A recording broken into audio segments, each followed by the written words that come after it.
اعوذ باللہ من الشیطان اللعین الرجیم، بسم اللہ الرحمن الرحیم۔ تمام تعریفیں اس تعریفوں کے لائق پروردگار کے لیے کہ جس کا تخت اقتدار و عظمت ہمیشہ سے ہے اور ہمیشہ رہے گا۔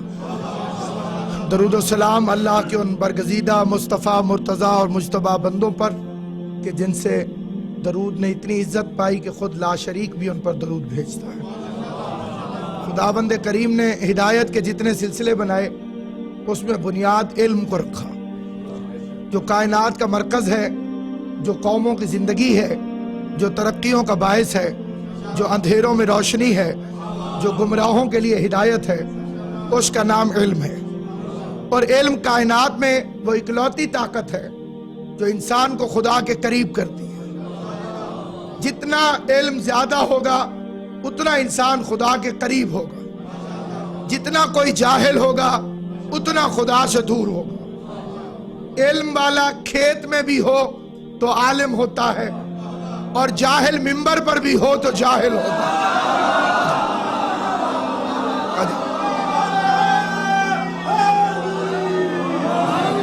حضرت امیر المومنین علیہ السلام کا ارشاد گرامی ہے کہ علم تو ایک نکتہ تھا جسے جاہلوں نے اپنی سہولت کے لیے پھیلا دیا۔ علم در اصل ایک نکتہ ہے، اس کی شاخیں اس لیے بنتی جاتی ہیں کہ جاہلوں کے لیے آسانی پیدا ہو۔ اب جب یہ تقسیم ہوگا تو پہلے اس کی تقسیم کی ایک شرح یہ بھی ہے کہ یہ عقل میں اور عشق میں تقسیم ہو جاتا ہے۔ عقل کے قانون الگ ہیں، عشق کی سلطنت الگ ہے۔ عقل عشق کی کئی چیزوں کو سمجھ نہیں پاتی اور عشق عقل کی کئی باتوں کو قبول نہیں کرتا۔ مثلا حضرت علامہ اقبال جو ایک بہت بڑے صاحب عقل و صاحب دماغ گزرے ہیں اور ایک نہایت عظیم ترین فکر رکھتے ہیں، انہوں نے عقل اور عشق کا فرق اپنے 50 سے زیادہ مطبوعہ اشعار میں ارشاد فرمایا۔ عقل عیار ہے 100 بھیس بدل لیتی ہے، عشق بیچارہ نہ زاہد ہے نہ ملا نہ حکیم، بے خطر کود پڑا آتش نمرود میں عشق، عقل ہے محو تماشائے لب بام ابھی۔ اس لیے کہ جب عقل کے قانون آتے ہیں تو عشق انہیں قبول نہیں کرتا۔ مثلا عقل کی دنیا میں جان بچانا لائق تعریف ہے۔ اگر کوئی کسی مقام پر خطرے میں اپنی جان بچانے میں کامیاب ہو جائے اور وہاں سے نکل جائے تو عقل دوست لوگ اس کی تعریف کرتے ہیں، لیکن عشق میں جان بچانا حرام ہے۔ اگر کوئی میدان جنگ سے بھاگ جائے اور وطن کی حفاظت کرنے کی بجائے راہ فرار اختیار کرے تو سارے اس کو لعنتی اور مردود سمجھتے ہیں، کیونکہ جنگ سے بھاگنے والا اگر عام کمانڈر کو بھی چھوڑ جائے تو لعنت خدا سے نہیں بچتا، اور اگر کسی معصوم ہستی کو تنہا چھوڑ کر چلا جائے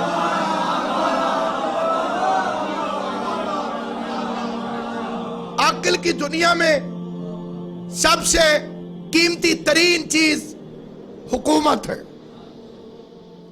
اس کے لیے بیٹوں نے باپ کو قتل کیا، اس کے لیے بھائیوں نے بھائیوں کو مارا، اور دنیا کی ہر طاقت کو لڑا دیا جاتا ہے حکومت کی خاطر۔ اور عشق کی دنیا میں کائنات کی سب سے سستی ترین چیز حکومت ہے۔ اور انگلستان میں یہ بات کرنا مشکل نہیں ہے کہ ایک مسکراہٹ پہ تخت برطانیہ کس طرح سے منتقل ہو جاتا ہے۔ اسی لیے اگر شریعت کے دائرے میں جا کر دیکھیں تو عقل یہ کہتی ہے کہ سجدے کی حالت میں سبحان ربی العالی و بحمدہ اتنی تعداد میں پڑھا جائے جتنا شریعت اجازت دیتی ہے، لیکن جب پیغمبر کی پوسٹ پر حسین بیٹھ گئے اور پیغمبر بھی عام پیغمبر نہیں، وہ پیغمبر صلی اللہ علیہ وآلہ وسلم کہ جو اللہ کی عبادت میں طول دے دے اور پاؤں پہ ورم آ جائیں تو ورمائے ہوئے پاؤں دیکھ کر شرمائے ہوئے لہجے میں آیت آ جاتی ہے، قم اللیل الا قلیلا، اپنی عبادت کو قلیل کر دے، نصفہ آدھا کر دے، گھٹا دے گھٹا دے گھٹا دے۔ لیکن اسی پیغمبر کی پشت پر جب حسین بیٹھ جائے تو اب وہی خدا کہتا ہے عبادت کو بڑھا دے بڑھا دے۔ اور جب سلسلہ کلام آگے چلے گا تو شریعت جس وقت دین کی تکمیل کے بعد، پیغمبر کے جانے کے بعد، امام زمان کے غائب ہونے کے زمانے میں، جب حجت خدا غائب ہو، اب آگے چلے گی تو اب سلسلہ دو طریقوں سے آگے چلا۔ ایک چلا ملائیت کے ذریعے سے، اور اس نے صرف اپنے لوگوں کو قریب بٹھایا اور باقی ساروں کو کافر سمجھا۔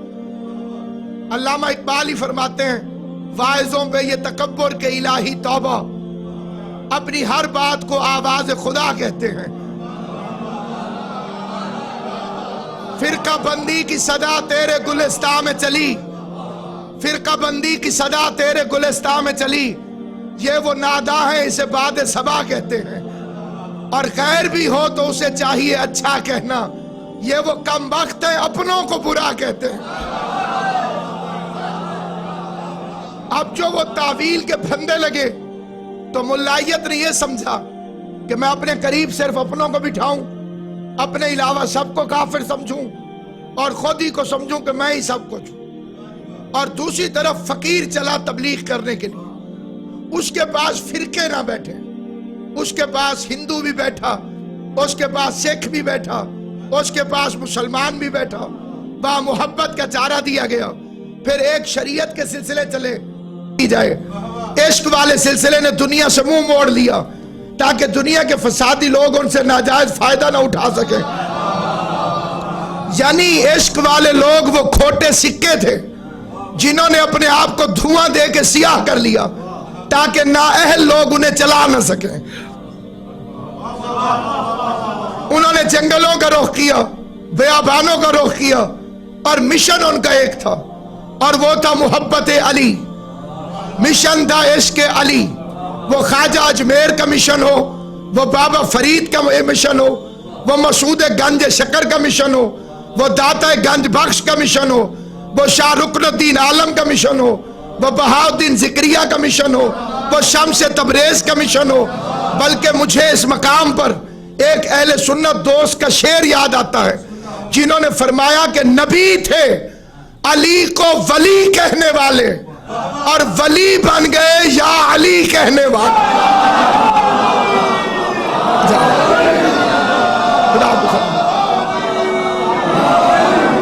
میں اس میڈیا کے ذریعے سے عالم اسلام سے مخاطب ہوں کہ بتائیے کسی فقیر نے کسی مقام پر فرقہ واریت پھیلائی، بتائیے کسی نے علی کے علاوہ کوئی پیغام دیا ہو، بتائیے کسی کا پیغام امیر المومنین کی محبت کے علاوہ کوئی ہو۔ انہوں نے بتایا کہ تبلیغ کا ایک ہی موضوع ہے، اور وہ ہے محبت علی، جو اپنے پرائے کو ایک جگہ پہ جمع کر دیتی ہے، جو پیغام غدیری بھی ہے اور بہشت کی امیری بھی ہے۔ اور جب میں لفظ فقیر کہوں تو اس کا مطلب بھکاری نہیں، بھکاری اور ہوتا ہے، فقیر اور ہوتا ہے۔ جسے دنیا ٹھکرا دے اسے بھکاری کہتے ہیں، اور جو دنیا کو ٹھکرا دے اسے فقیر کہتے ہیں۔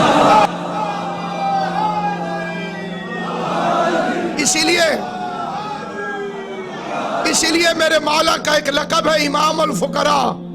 علی وہ ہیں جو فقیروں کے امام ہیں، علی وہ ہیں کہ جو شاہ ولایت ہیں، علی وہ ہیں کہ جن کی مہر کے بغیر کائنات میں کسی کو ولایت نصیب نہیں ہوتی۔ اسی لیے میں نے ایک کتاب میں پڑھا جس کا نام ہے حکایات اولیاء، جو لاہور سے شائع ہوئی۔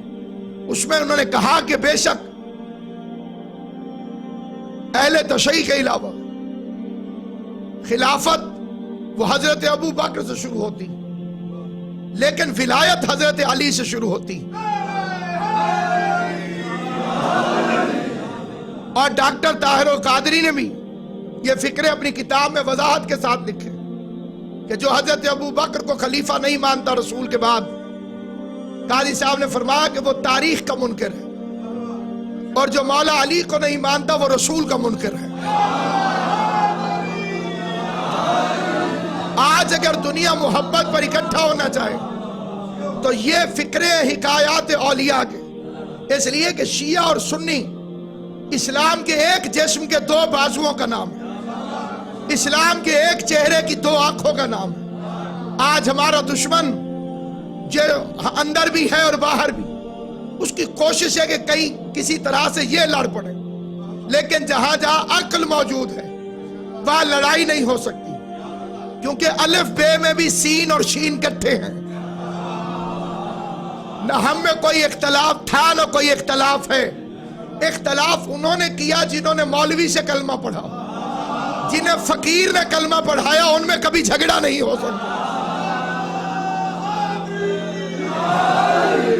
اس لیے بادشاہ وقت نے سوال کیا تھا کہ اگر خدا اس جوڑ میں موڑ نہ رکھتا تو ہم کھانا کیسے کھاتے؟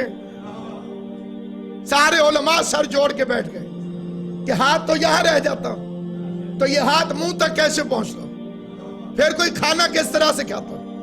حضرت بری امام جو موسوی کاظمی مشہدی سید زادہ تھا، انہوں نے فرمایا کہ اس کا جواب میں دیتا ہوں کہ خدا اگر یہاں جوڑ نہ رکھتا تو کھانا کھانا ضروری تھا، ہم کھلاتے رہتے۔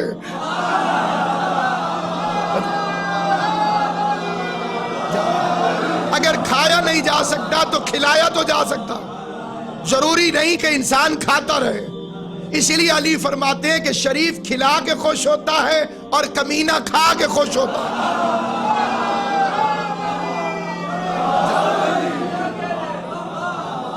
حضرت مولانا جلال الدین رومی جو ایک جلیل القدر عالم دین گزرے، آج تک جن کے اشعار سے فال نکالی جاتی ہے، وہ تحریک کر رہے ہیں کہ حضرت شمس تبریز کا وہاں سے گزر، اور میں پوچھا کتابوں کی طرف دیکھ کر کہ یہ چیز یہ کیا ہے؟ جلال الدین رومی نے ملنگ کو دیکھا اور دیکھ کے کہنے لگا کہ اس کو کیا پتا کہ یہ کیا ہوتا ہے؟ اس نے کہا کہ یہ علم کہ تو نہ دارد، یہ وہ علم ہے جسے تو نہیں جانتا۔ حضرت شمس کو جلال آ گیا، فرمایا جسے ہم نہیں جانتے وہ ہے کیوں؟ انہوں نے کتابیں اٹھائی اور پانی میں پھینک دی، ساتھ ہی تالاب ہے اور پانی میں کتابیں ڈوب گئیں۔ پہلے وہ لڑے، غصے ہوئے، اور پھر جب لڑ کے ہار گئے تو بیٹھ کے رونے لگے، اور رونے والے پہ فقیر کو رحم آ گیا۔ انہوں نے کہا روتا کیوں ہے؟ میں تجھے چپ کرا دوں۔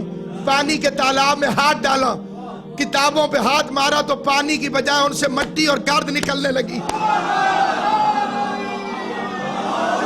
جلال الدین رومی نے حیران ہو کے پوچھا یہ چیز یہ کیا ہے؟ شمس نے مست ہو کے کہا یہ وہ علم ہے جسے تو نہیں جانتا۔ اور اس کے بعد اس جلیل القدر عالم دین نے 12 سال تک حضرت شمس کی غلامی کی، اور غلامی کرنے کے بعد کہا مولوی ہرگز نہ شد مولانا روم تا غلام شمس تبریزی نہ شد۔ میں اس وقت تک عالم ہی نہیں بنا جب تک علی کے غلام کی غلامی نہیں کر۔ صاحب حکایات اولیاء سے سوال کیا گیا کہ جب مولا علی پہلے خلیفہ نہیں ہے ہمارے نزدیک، سوائے مذہب شیعہ کے سارے نہیں مانتے، جب نہیں ہے تو ولایت مولا علی سے کیوں شروع ہوتی؟ انہوں نے جو فکرے کہے وہ عظیم و جلیل فکرے، کہنے لگے خدا نے معراج کی رات ولایت والا جبہ نبی کریم آقا دو جہان حضرت محمد مصطفیٰ صلی اللہ علیہ وآلہ وسلم عطا فرمایا، اور فرمایا میرے حبیب زمین پر جسے اہل سمجھنا اسے دے دینا۔ حضور تشریف لائے اور آپ نے سب سے پہلے حضرت ابو بکر رضی اللہ سے پوچھا کہ اے ابو بکر تم اگر کسی کو گناہ کرتا دیکھو تو کیا کرو گے؟ آپ نے عرض کی یا رسول اللہ صلی اللہ علیہ وآلہ وسلم میں اسے سزا دوں گا۔ آقا نے فرمایا بیٹھ جاؤ۔ حکایات اولیاء والے نے لکھا کیونکہ سچ کی مجبوری یہ ہے کہ یہ کم ہو جائے تو تب بھی جھوٹ بن جاتا ہے، زیادہ ہو جائے تب بھی جھوٹ بن جاتا ہے۔ بے عین ہی انہی کے فکرے پڑھ رہا ہوں کہ حضرت عمر سے پوچھا کہ آپ کسی کو گناہ کرتا دیکھیں تو کیا کریں گے؟ کہنے لگے فنا کر دوں گا، نشان عبرت بنا دوں گا، ایسی سزا دوں گا کہ لوگ اسے دیکھ کے ڈر جائیں اور آئندہ کوئی گناہ نہ کرے۔ فرمایا بیٹھ جاؤ۔ اہل سنت عالم دین نے لکھا کہ آپ پیغمبر نے امیر المومنین سے پوچھا یا علی اگر آپ کسی کو گناہ کرتا دیکھیں تو کیا کریں گے؟ علی نے فرمایا میں پردے ڈال دوں گا۔ پیغمبر نے ولایت کا جبہ علی کے کندھوں پہ رکھا اور ماتھا چوم کے کہا یا علی پردے ڈالنا یا رحمان کا کام ہے یا حیدر کرار کا کام؟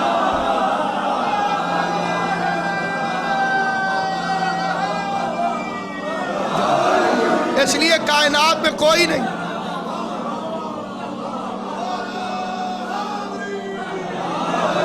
اس لیے کوئی بھی گدی ہو کوئی بھی گدی ہو کوئی بھی گدی ہو مہر علی لگائے گا، ولایت علی عطا کرے گا۔ میں دلی گیا تھا نظام الدین اولیاء کے مزار پر، مجلس پڑھی میں نے تو میری نگاہ پڑی، سامنے نظام الدین اولیاء کا شعر لکھا تھا جس میں فرماتے ہیں پس خردے سگان در دوست رزق من، ہاشا اگر نگاہ کنم سوئے اگنیا، یا علی اگر تیری گلی کے کتے کا بچا ہوا کھانا مجھے نصیب ہو جائے،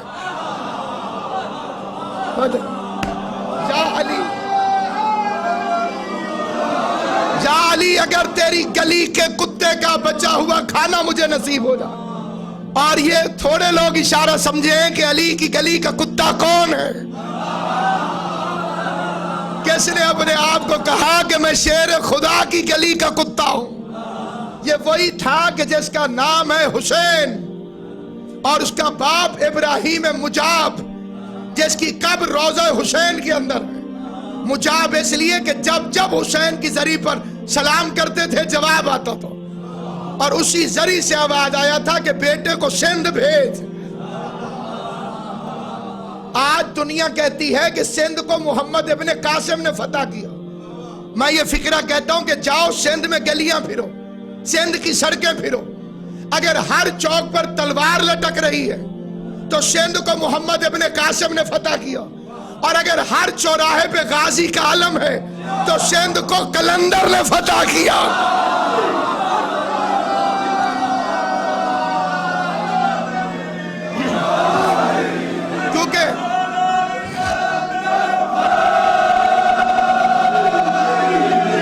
کیونکہ سندھ کی دھرتی پہ دو امام زمانہ کے سپاہی سوئے ہوئے، ایک کلندر جس نے علی علی کروائی، ایک شاہ لطیف بھٹائی جس نے حسین حسین کروائی۔ یہ فقیروں کا طریقہ اور ان کی تبلیغ کا اثر کہ وہاں سے چلے، ایک طرف نقوی سادات کی جد، دوسری طرف سے حضرت شہباز کلندر جو حضرت شاہ شمس کے خالازاد بھائی ہیں، سامنے مرشد کڑاہ میں تیل گرم کر کے بیٹھا تھا۔ کون ہے جو علی کی محبت میں اس میں اترے؟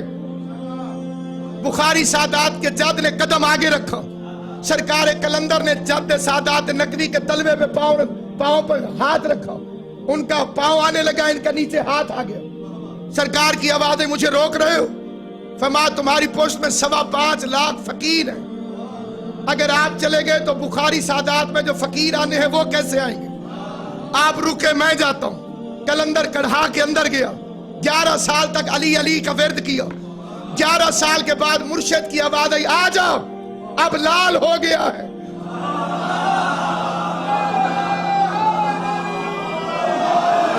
وہ لال بن کے وہاں سے باہر آیا، کائنات کے فقراء کو اکٹھا کیا گیا، فقراء نے اکٹھے ہو کے کلندر کی قدیر کی یاد میں تاج پوشی کی، دستار بندی کلندر کے لیے کائنات کے فقیر اکٹھے ہوئے۔ دستار بندی ہو چکی تو فقیروں نے پوچھا کلندر کیا مقام ملا؟ مسکرا کے فرمان لگے زمین چھوٹی ہے رتبہ بڑا ہے، اتنا بڑا رتبہ زمین پہ کھڑے ہو کے بتایا جا سکتا نہیں۔ پھر علی کا لال شہباز بن کے ہوا میں پرواز کرنے لگا، ہر جست میں ایک رتبہ بتاتا گیا، ہوا میں اڑتا گیا، پھر ایک رتبہ بتایا پھر ہوا میں اڑا، پھر ایک رتبہ بتایا پھر ہوا میں اڑا۔ پہلا فکرہ کہتا حیدریم،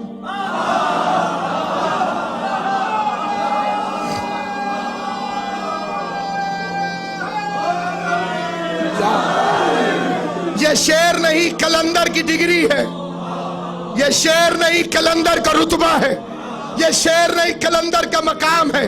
ہوا میں پہلی جست لگا کے کہتا حیدریم، میں حیدری ہوں، کلندرم، کلندر ہوں، مستم، مست ہوں، پیشوائے تمام رندانم، رند بھی ایک ڈگری ہے. رند، مجذوب، مست، کلندر، یہ درجے ہیں فقیری کے. اور امیر المومنین فرماتے ہیں اللہ نے ہر علاقے کے اندر ایک ایسی ہستی کو رکھا جو ہوتا بشر ہے لیکن اس کی مرضی کے بغیر بارش نہیں ہوتی.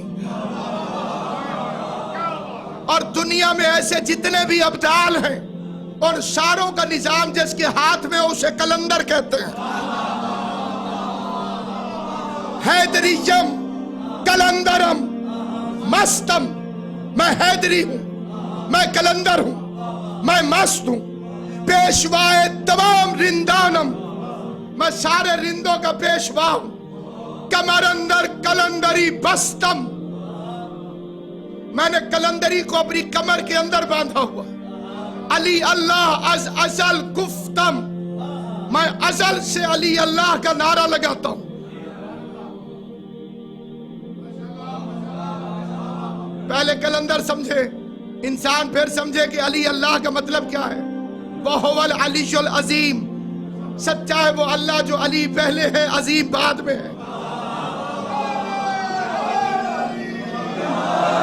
کیونکہ جو جاہل ہیں وہ علی کو خدا مانتے ہیں، جو عقل مند ہیں وہ علی کے خدا کو مانتے ہیں. کیونکہ کائنات میں، کیونکہ اس فکرے کی وضاحت ضروری ہے، کیونکہ کائنات میں جتنے بھی خدا کو چھوڑنے والے بدبخت ہیں ان کو اللہ کے چھوڑنے کی اکلوتی وجہ خوف ہے. اگر آپ سارے مشرکوں کے عقیدوں کو اکٹھا کریں تو فوکس ہوگا ایک چیز پر اور اس کا نام ہے خوف. ڈرتے گئے مانتے گئے، ڈرتے گئے مانتے گئے. سانپ سے ڈر گئے، اسے خدا سمجھ لیا، سامنے پوجا کرنے لگے. خوشامد کرو تاکہ کچھ نہ کہے. سورج کو کہنے لگا، اسے خدا سمجھ لیا. خوشامد کرو تاکہ کچھ نہ کہے. ستارے گرے، خوف زدہ ہو گئے. آج وہاں ٹوٹا ہے کل یہاں ٹوٹے گا. عبادت کرو تاکہ تمہیں کچھ نہ کہے.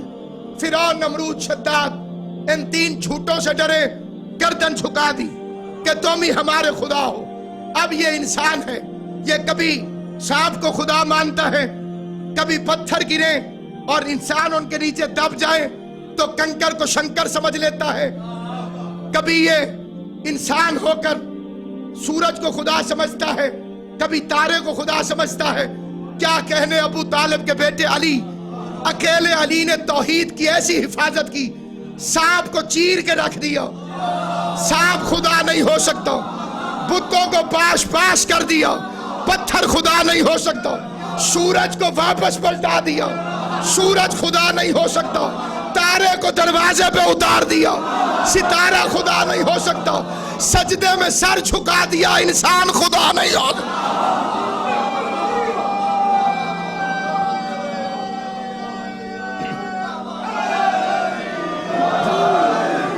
آپ کو سلام.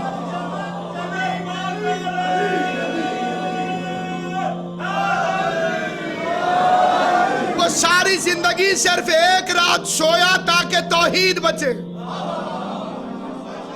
اور وہ ہے ہجرت کی رات. سونا نقص ہے، کمال نہیں. اعضاء کی تھکن کا نام سونا ہے، اور تھکتے وہ ہیں جو ناقص ہوں. جو طاہرکم تطہیرا ہو وہ سوئے کیسے؟ نیند ایک کیفیت ہے، خدا کیفیتوں کا خالق ہے اور علی مخلوقات کا امام ہے. نیند علی کے تابع ہے، علی نیند کے تابع نہیں. وہ ایک رات سویا تاکہ نشیریوں کی دلیلوں میں اضافہ نہ ہو، کیونکہ خدا نے اپنے لیے کہا لا تأخذہ سنۃ ولا نوم، مجھے نیند نہیں آتی. اور اب اگر یہ بھی جاگتا رہتا تو خطرہ تھا، اس لیے وہ تلواروں کے سائے میں سو گیا. لیکن سویا بستر مصطفیٰ پر، سویا پیغمبر کے بستر پر. اس نے پوری زندگی توحید کو بچایا. شہید ہوا تو مسجد میں، تاکہ دنیا کو پتا چلے کہ مجھے مسجد سے اتنی محبت ہے کہ جس دن میرا قاتل مسجد میں موجود تھا میں ہونے کو ہونے سے پہلے جانتا تھا، لیکن جا کے بتا رہا ہوں کہ علی قتل ہو سکتا ہے، مسجد کو نہیں چھوڑ سکتا.